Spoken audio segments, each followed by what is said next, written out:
बहू और बुलेट। घर के बाहर फट फट फट की जोर से आवाज हुई।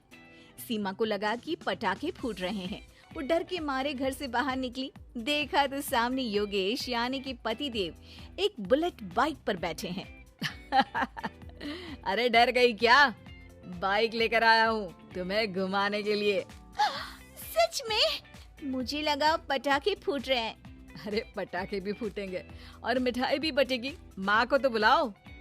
माँ भी बाहर आ जाती है। अरे योगेश बेटा, इतनी जल्दी आ गया? और ये गाड़ी किसकी है? साहब की है? हाँ माँ, तुम्हारा बेटा साहब से कम है क्या? मेरी ही है। अरे बेटा, इतनी बड़ी गाड़ी ले ली, इससे तो तू घोड़ा ही ले लेता। महंगी पड़ी होगी ना? माँ महंगी सस्ती छोड़ो और मिठाई लाया हूँ, गांव में बंटवा दो। अरे बंटवा क्यों दो? पीछे बैठो, गांव में बांट कर आते हैं। सब खुश थे। योगेश गांव के बाहर एक कोयले की खदान में मजदूरी करता था। मेहनत और अकल से उसने वहां ठेकेदारी का काम सीख लिया और सूझबूझ से ठीक ठाक पैसा बनाने लगा। गांव में बात फैल गई कि योगेश के घर धमाका गाड़ी आई है। ऐसी गाड़ी पहले कभी किसी ने गांव में तो देखी नहीं थी। योगेश और माँ गाड़ी से वापस घर आ जाते हैं। बेटा, बाबूजी ऊपर से देख रहे होंगे और आशीर्वाद भी दे रहे होंगे तुझे। वो होते तो उनको भी घुमाता माँ। पूरे गांव में नाच नाच के मिठाई बांटने जाते। जैसे मैंने नाच नाच के बांटी थी जब वो अपने लिए एक साइकिल लेकर आए थे। बस बस, बाबूजी दो बात भी सुनाते कि फटफट वाली फटफटी ले आया। सीमा आगे कहती है, अपने लिए तो ये गाड़ी ले आए और मेरे लिए? अरे ये गाड़ी तुम्हारे लिए ही तो है। पक्का मेरे लिए है? अरे पक्का तुम्हारे लिए है। अगली सुबह जब योगेश सो रहा होता है तो उसे बाहर से गाड़ी की आवाज आती है। वो घबरा कर चिल्लाता है, चोर चोर, मेरी गाड़ी ले जा रहा है, चोर चोर। माँ भी जागती है और योगेश के साथ दरवाजे की तरफ भागती है। जैसे ही दोनों बाहर निकलते हैं तो देखते हैं कि सीमा गाड़ी चला रही है। अरे बहू, नाक कटवाओगी क्या? ये क्या कर रही हो? अरे गिर जाओगी, ये क्या कर रही हो तुम? सीमा गाड़ी को रोक कर कहती है, सारे गांव में घुमा लाई, कहीं नहीं गिरी। क्या? सारे गांव में घुमा लाई? अरे लोग क्या कहेंगे बहू? सोचा क्या एक बार? यही कहेंगे कि कितनी अच्छी गाड़ी है। अरे तुम्हारे बारे में।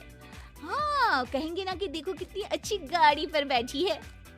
बहू गाड़ी रखकर योगेश और सासू माँ के पास जाती है। तुमने कब गाड़ी चलाना सीखा? हमारे बाबूजी के पास पुरानी स्कूटर थी, सीख ली। फिर स्कूल में एक मास्टर जी भी ऐसी ही गाड़ी लेकर आते थे, उन्होंने सिखा दी। हाँ, स्कूल के मास्टर आजकल यही सब तो सिखा रहे हैं। पढ़ाई का कुछ सिखाते तो कुछ भला होता। अरे बहू, अब गाड़ी मत चलाना। हमारे परिवार में कभी किसी औरत ने पीछे से आगे की सीट पे आने की हिम्मत नहीं की है। तुम भी मत करना, समझी? जी समझ गई माँ जी। सीमा सास की बात सुनकर चुपचाप रसोई में जाकर उदास होकर खाना पकाने लगी है। सास सुबह सुबह मंदिर से पूजा करके लौट रही होती है। तभी उसे दो औरतें रोक लेती हैं और कहती हैं, अरे बहू को थोड़े अच्छे लक्षण भी सिखा दो। गाड़ी चलाने निकली थी, गांव की मर्यादा का कोई ख्याल नहीं है। वही तो। अरे पैसे आने लगे हैं तो क्या मतलब कि किसी रीति रिवाज को नहीं मानोगे? अरे समाज में रहना है तो समाज के ढंग से ही रहना पड़ता है। अरे लाज भी नहीं आई बहू को? चूल्हे चौके से निकलकर सीधे गाड़ी लेकर चौराहे चबूतरे नाप लिए, फट फट फट करते हुए। अरे कुछ कह देना उसे। अरे ये क्या कहेगी? बूढ़ी सास है, इनकी थोड़ी ना चलती होगी घर में। हाँ, बहू की ही चलती होगी, मर्जी भी और गाड़ी भी। सास सब सुनकर घर आती है और बहू को चिल्ला के बुलाती है, अरे नाक कटवा दी सबके सामने गाड़ी चलाकर। औरत जात गाड़ी नहीं चलाती। शहरों में तो 4 पहियों वाली गाड़ी भी चलाती हैं और हेलीकॉप्टर, हवाई जहाज भी। शहर में थोड़ी ना रहती हो मैडम साहिबा। आज के बाद गाड़ी से ही नहीं, यूं भी निकलना बंद तुम्हारा घर से। माँ सही कह रही है। कहीं भी जाना हो तो मुझे बता देना, मैं लेकर चलूंगा। आज माँ को तुम्हारे कारण कितनी बातें सुननी पड़ी। इतना कहते हुए योगेश वहाँ से चला जाता है।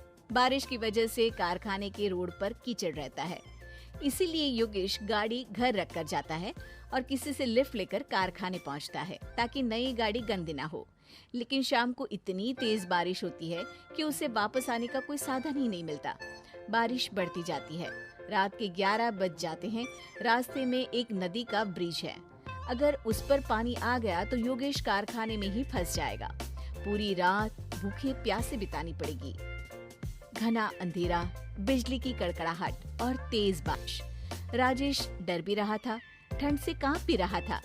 तभी उसे रोड से आती हुई एक रोशनी दिखती है। वो देखता है कि उसके सामने एक बाइक आकर खड़ी हुई है। वो ऊपर वाले को धन्यवाद देकर उस बाइक वाले आदमी की तरफ बढ़ता है, पर पास जाकर देखता है तो भौचक्का रह जाता है। सीमा, तुम यहाँ इतनी बारिश में गाड़ी पर? पहले बैठो तो, नदी ब्रिज पे आ जाएगी तो जाना मुश्किल हो जाएगा। योगेश गाड़ी के पीछे बैठता है। सीमा गाड़ी चला रही है। मैंने तो तुमको पहचाना ही नहीं। गाड़ी की आवाज तो पहचानी होगी ना? अरे पर मुझे नहीं पता था कि तुम आओगी। अच्छा किया कि तुम आ गई। माँ नहीं आने दे रही थी, पर हमेशा पति पत्नी की रक्षा थोड़ी ना करेगा, पत्नी को भी तो करनी चाहिए। योगेश को सुबह अपने किए पर पछतावा होता है। उसकी आंख में आंसू आ गए जो बारिश की बूंदों में बह गए थे। उसके बाद सीमा को सास ने और योगेश ने खुशी खुशी समाज की सीमा लांघने की मंजूरी दे दी। अब वो जहाँ भी जाती फट फट फट गाड़ी पे ही जाती।